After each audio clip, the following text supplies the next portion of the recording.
Hello and welcome back to episode 32 of my Crusader Kings The Old Gods gameplay.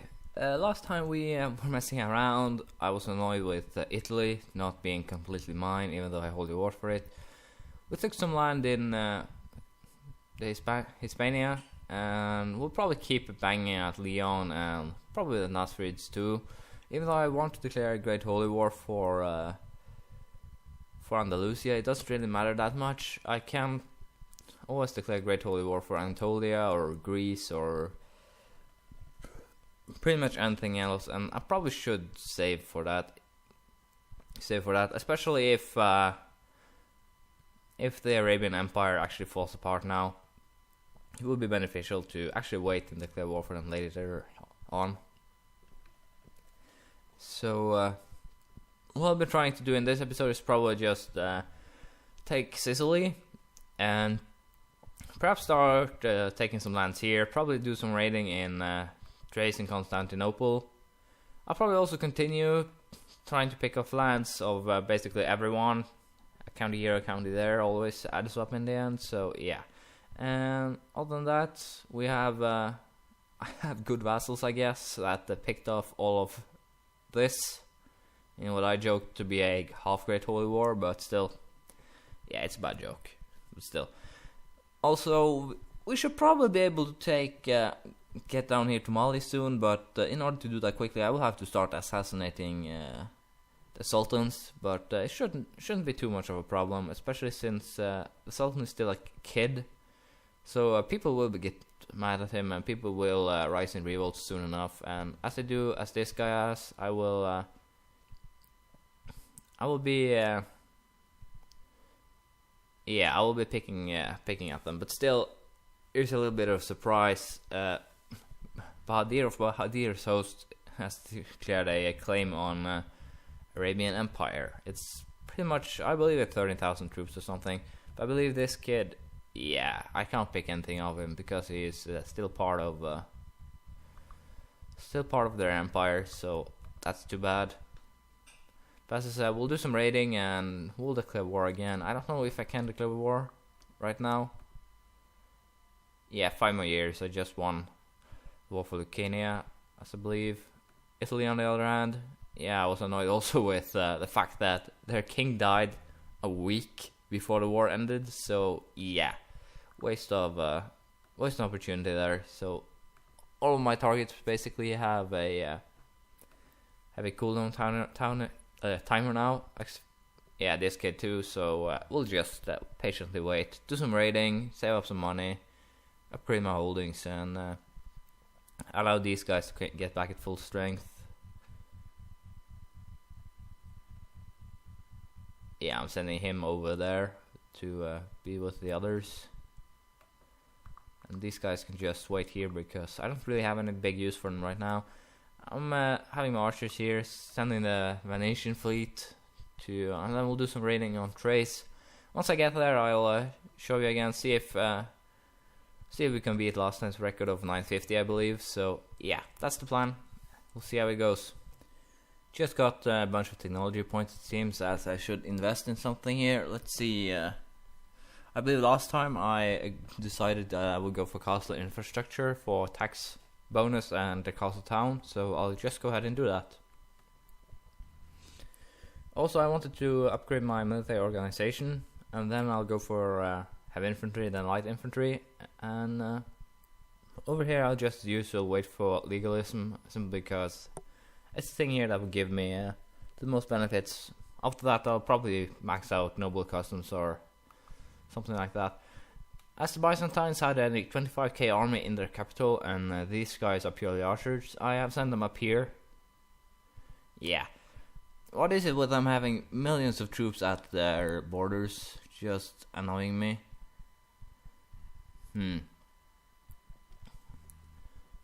Cumania is actually quite big now, so yeah, that's also interesting to see.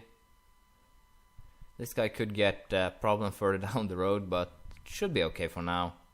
Should probably send some guys down here to do some raiding, perhaps. I don't know. I'll have to see. It's actually becoming harder and harder to find raid targets. I will not raid Italy because they only have 2 provinces basically, so I can only raid twice. It's just not worth the effort, more or less. I'm currently raiding down here simply because there are an army here and here, so I'm using ships now to just sail around the coast. Started here raiding a couple of counties along the way, just dodge their armies, and right now I have 1100 gold in my boat, so yeah, I'll probably just keep on doing it this way. Also, I am now known as the Apostle, fitting considering that my first ruler, or first emperor it is, was known as the Blessed, so we got an Apostle down the line. Can't really complain about that, but still, yeah, should probably fits. I don't remember how they calculated among your traits, but it probably fits. I want to see if, yeah, this guy's actually independent now, so that will be a pain if I should declare war for Andalusia, as he doesn't have all of it. Yeah, if I'll probably weaken Leon and try and take the northern part here, and then just start expanding down here. And we'll have to see how it goes, basically. As I said, I don't need to declare a Great Holy War for Andalusia. I can declare for Anatolia, even Arabia, Persia perhaps. Even though I want to have the line go here somewhere until the Mongols arrive, so we'll have to see. When it comes to the factions, you can actually look here. There is a lot of people that would declare independence if they got the chance, and the only reason why they aren't is the strength of my retinues. So that they do not fall beneath a specific line is quite important right now. If they do, I will get a pretty big independence revolt on my hands. And but as you can see, they need at least 120,000 men before they even consider it. So yeah, should be okay. Especially now that short reign bonus is starting to disappear.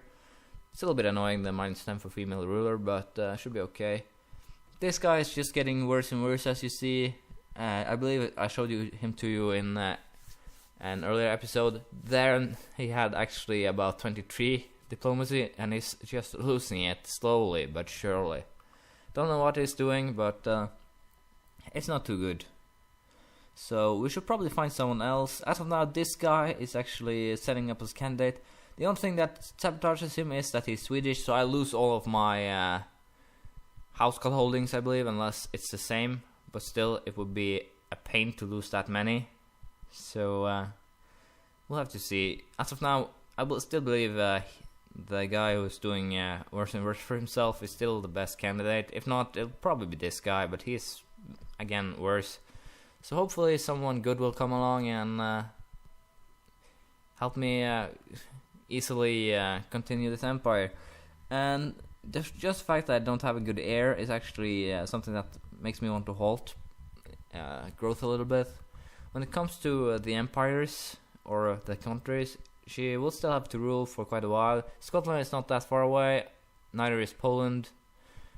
Bohemia here is also 20, so if she's actually capable of ruling for 21 more years, I believe things should get easy. Things will especially get easy after Aquitaine joins, because Aquitaine is quite large, as you can see.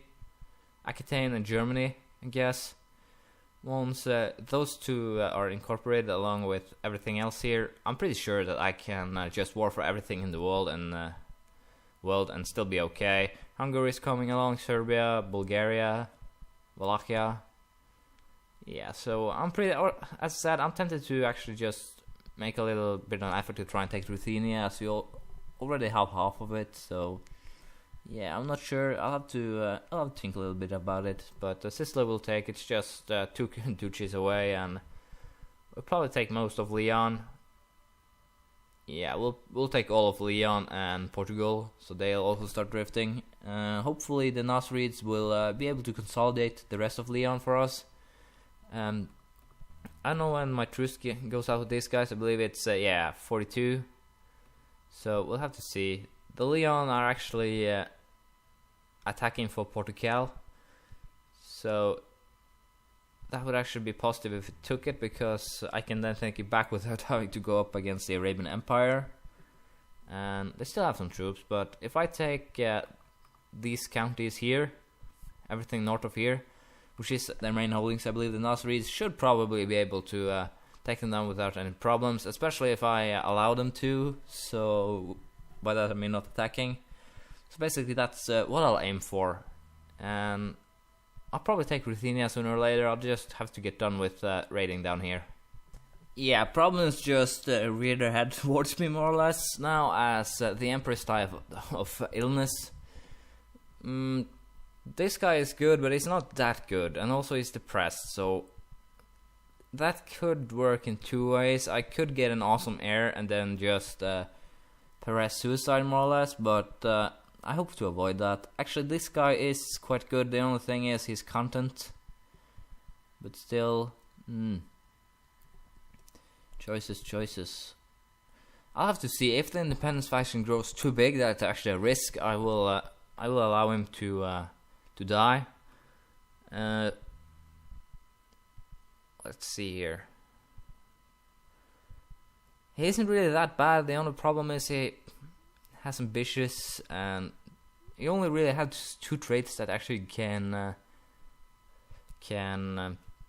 make the vassals like him more, brave and honest. So yeah, we'll have to see how we'll handle this, and we'll go with the improving stewardship straight away. Dangerous factions, independence 30.3%. I'll just play for a little bit, see if it changes, and if it don't or doesn't, this guy might be have to leave a little bit sooner than anticipated. We'll have to see how we'll handle it. And as I said, I will now be doing some raiding, and this guy actually got Viking on the first siege, and that's basically what could in the end save him from the independence rerolls, as he's gained a plus 15 opinion modifier with everyone. Independence rerolls at 32%. Yeah, I will also have to hand out this county to someone. La Marche, I believe it's part of Bourbonia, so I'll just find someone to hand it out to, and then I'll get back to you. It seems the independence faction is really just starting to go out of control, especially considering that Scotland is so close, along with Poland. It's just too annoying to actually have an independence revolt that can probably be avoided simply by being nice for a couple of while. Bavaria is also pretty close. England and Bavaria is 25 years away, along with yeah, it's probably just them when I think about it, but still, it would be annoying that things turned bad now, when this guy was awesome, but then ended up failing. He can commit suicide, and yeah, I'll probably just do that. I guess if he actually came to the throne and ended up with an independence faction that half the country wants to, or empire wants to get him away, yeah, still, he got Viking. It didn't really help at all. So if this guy inherits, he'll probably have easier job. Temperate, brave, gregarious, content. So yeah, that's the only problem I have with him, but should still be okay. He also has 2000 prestige, so people will get a plus 20 for that. This guy only has 13. So yeah, although I don't like doing it, it's better than ending up with a great independence war. I am sure that I actually can beat them, but it would take yeah, up to 5 or 6 years, and that would really halt my progress. So sorry, Sylvie, there really ain't another choice if I want to avoid this. I don't have bribes enough for all of them either, as there is a bunch of them, as you can see. They're almost at the point where they'd actually quit, but still, unfortunately it doesn't work out like that. I don't have bribes for every one of them. Some of them only want 50 or 60, but some want up towards 300, so yeah, sorry. Hopefully this guy can make a difference and actually be able to cling on to the throne without too many problems. Should probably find someone else to put in air, just in case. He'll probably get assassinated or something sooner or later. So I'll actually go with this guy. He has decent stats, and hopefully these guys will now. Yeah, we just actually improved the Independence faction, so probably will get even bigger revolt just for fun. I'll have to see how I'll handle this. So yeah, I'll get back to you soon enough, and hopefully I will not have to do a independence revolt. There was one time where I had 70% and they didn't declare for about a year, but still. Hopefully they won't do it this time, so this guy can actually gain Viking. Perhaps take him in battle, send him to... he can actually commission a runestone. We'll go ahead and do that straight away. I believe as long as that you get some more, that people like you better if you set it in to speak of your parents instead of yourselves. So we'll try it, and we'll hold a loot as soon as we reach November, December, and hopefully that will be enough to quell the masses. As you can see, the raid went okay with 2,190 gold. I'll use some of this gold to do some upgrades, but I'll save 2,000 instead. Things turn sour. Upgrading the castle towns will be yeah. These both are so expensive that I just have to wait later until I actually have money to upgrade them. Castle towns are should probably be, yeah, we can build one here, and yeah, I'll have to hand this one out sooner or later. Probably just do it straight away. Here is my runestone. It's perfect. In memory of Glud. The runestone you commission has been finished and raised on the spot you choose for it. You examine the runes. This stone was raised by Ingjald in memory of Glud, I believe it will be, his mother and Hal's daughter. She was a caring mother and wife and lived a good life. Ever will stand its memorial. You leave the stone content in the knowledge that many centuries from now, and its paint has long since faded, the scholars will be studying these runes carvings in an effort to gain the wisdom of their words. I believe this will be my last runestone, as I believe after 1150 you can't set them up anymore. But still, it's perfect. I gained 200 prestige, plus 2 diplomacy for 2 years, along with a general opinion of 10. So yeah, that really quelled the independence revolt, I believe. Yeah, it's down to 22% now. And most of these guys actually have about 80, so it will still continue. This guy too. Also, I have these guys actually came as a blessing, since they're actually attacking me and they are not of my religion. So yeah, Liberation Revolt actually saved me for once. And I sent my archers to deal with them because they were the only guys in boats, basically. Bit stupid, but it works, especially since there are so many.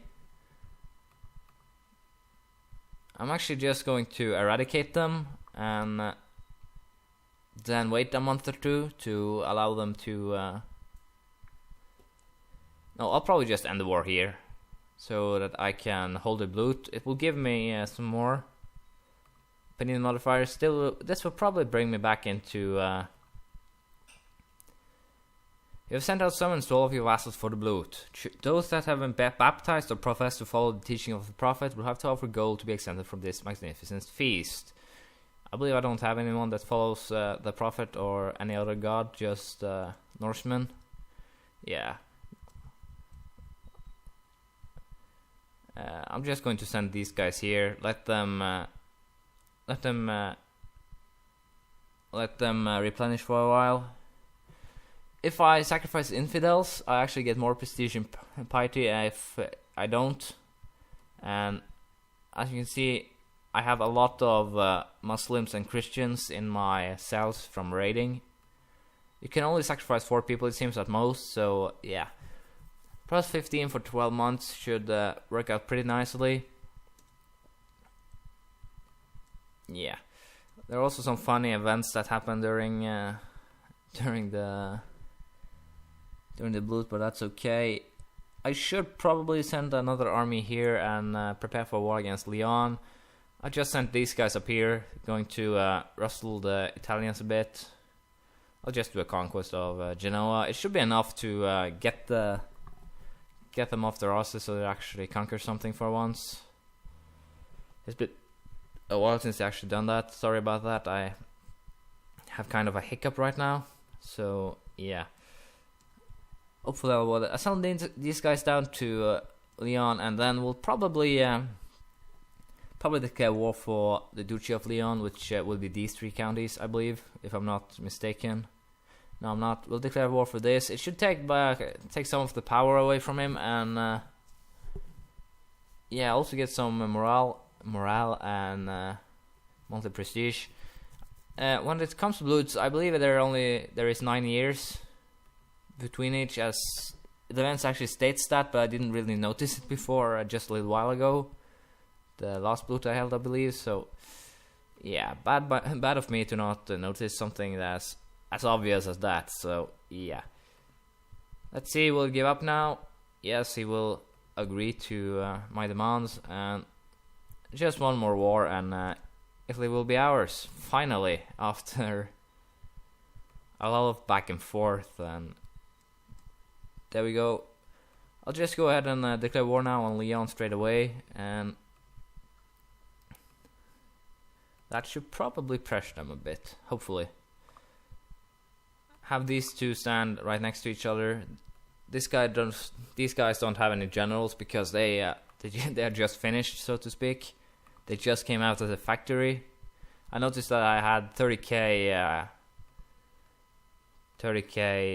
points here that I hadn't used, so I created some used some money, created some heavy infantry 5,000 along with finishing this stack. It costs a bit, but the raid money paid for it pretty nicely. These guys will now just, as I said, replenish, then they'll go back to raiding the Byzantines, taking their money. Should probably move this guys down here. They have no need of generals right now, they're just chilling, waiting for orders. So yeah, we'll go ahead, take Leon, and then we will see what we'll do after that. Didn't really take much to make him give up, some sieging about 50%. And we'll just go ahead and accept it. As you can see now, we are starting to grow pretty nicely. I can choose, we'll go for intrigue, since I actually want this guy to live long. He's young, he doesn't have any problems with revolts, as you can see right now, 11%.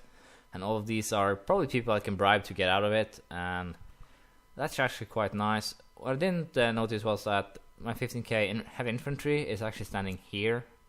So I'll probably send them to Italy and bring back one of these units. And as I was saying, I am currently creating another 15k heavy infantry to have in Italy against the Byzantines, while this, or the one I'm creating, will stand there. Basically, I'll have one 15k infantry in Italy and one 15k here in Hispania, at least while they'll basically be standing at the borders of the Byzantines over here, and Leon and the Nasrids and the Arabian Empire over here. So yeah, we'll have to see how we'll handle it. This guy is finally done warring, so he'll probably join us, and he will, which is kind of nice. I have no idea who he's at war with. He's at war with Bahadir. This guy apparently claimed the empire for himself, which could be interesting, as it would actually seem he's winning. Is he? Where? Let's see. Nope, he's losing. Not surprisingly, really. So yeah, I'll hand out the titles, and then we'll see what we'll do. I just found a little Easter egg that it has noticed yet, or probably you already have. It's actually a calling that's ruling Leon, and I have no idea if they ruled them historically. No, they actually gained it quite recently, it seems. Yeah, they got it quite recently. Can't really complain about that, but still, it's a bit of a surprise. I'll do some raiding now and wait for Scotland and Poland to join me. Talk about the devil. Poland is just becoming part of the Scandinavian Empire, and as you can see, there are only Bohemia left. I probably won't allow to create the Vendish Empire unless I have to, seeing as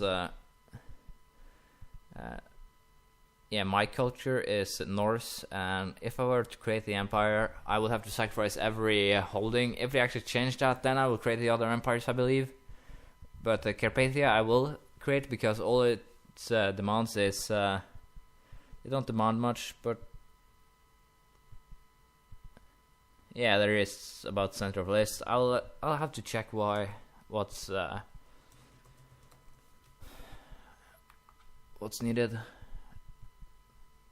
There's no demands, you simply need to control 80% of its de jure counties, so I should probably be able to create it as a titular title once it's actually done drifting, and that's probably what I'll do. In the worst case scenario, if I create it before it's done drifting and it's not unable to change the laws, or somehow the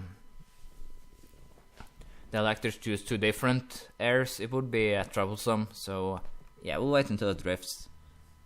Just got another chest, we'll stow it away for now. Hopefully we'll be able to open it, and hopefully I will soon get the Viking. That's basically why I'm raiding right now, and hopefully I'll be able to get it without too much trouble. And this army needs a couple of new generals. There we go. And I should probably switch this guy out too. There. Yeah, they're sieging my trade post, doesn't really matter. And we'll just do a little bit more sieging, as it seems the Byzantines have problems of their own, as they do not send any more troops against me, so yeah, could get interesting. As you guys can see, this place has turned into a clusterfuck, more or less, so yeah, we'll probably have to try and deal with that, but as I said, I actually wanted to have a great holy war against them, but if I can steal the counties with regular holy wars, I don't really have that much to complain about, so yeah, it should be possible. I have Levi's raised, I can't declare war yet, so we'll just move the troops into position, and then we'll deal with it. These are actually all 30,000 men are from the same guy, which basically means that one guy controls about 10% of the independent revolt should declare it, but I believe it's now inside of the lands that are not part of the independence revolts lands, I believe, so should be okay. The sixth liberation of Ruthenia failed. Starting to get a bit of cash out of the raiding. Still going to raid the Byzantines a little more, and we'll see how it goes. I just noticed something that's a bit of a surprise, really. Up here in Scotland, we have a Greek Jarl. So, yeah. Probably have to solve that sooner or later. Could be interesting to have some Greek counties up here, but I really don't want it. Not want so many now. Most of the county is Norse. Things are looking up. And as you can see, most of Europe is starting to turn as well. Big Norse factions here. Scandinavia, however, is painfully slowly turning Norwegian and Swedish and Danish, and I don't like it.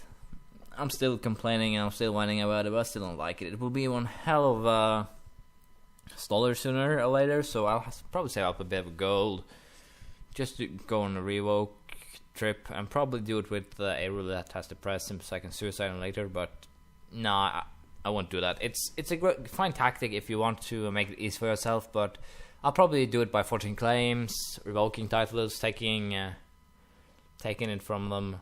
Like here, the Danish one. Let's see what more we have. Yeah, this list is long. Danish king, I can take the title, the kingdom title. So as you see, it isn't really that difficult for me to forge claims or get claims to titles. It will take a bit of warring and halt my progress, but it should be okay. That's actually what I'm conquering now. So while the progress is halted, the countries or kingdoms I've taken will actually join me. But unfortunately, I believe this will be the end of this episode. I believe I gone on my time, or it's probably a bit longer than usual, but hopefully you guys don't mind. And as you can see, we are growing quite nicely. My guys haven't taken much land, any more land this round, so yeah. They will probably move on to here as soon as these guys get a revolt or something. We'll go against the Byzantines, try and take... should probably have done it already, declare war for Calabria, and we'll probably try and snatch a few counties here, probably Aragon here, and Valencia if we may get, but that also means that I will probably just holy war for the whole Hispanic island, and which means that the next crusade or Great Holy War will be for either Greece or Anatolia, depending on how much land I take. Greece is actually quite big, as you can see. It goes all down to Cyprus here, and it should weaken the Byzantines pretty much. So I just want to say thank you for watching, and please leave a comment, some criticism, praise, anything you feel like really, and I'll see you soon. Bye!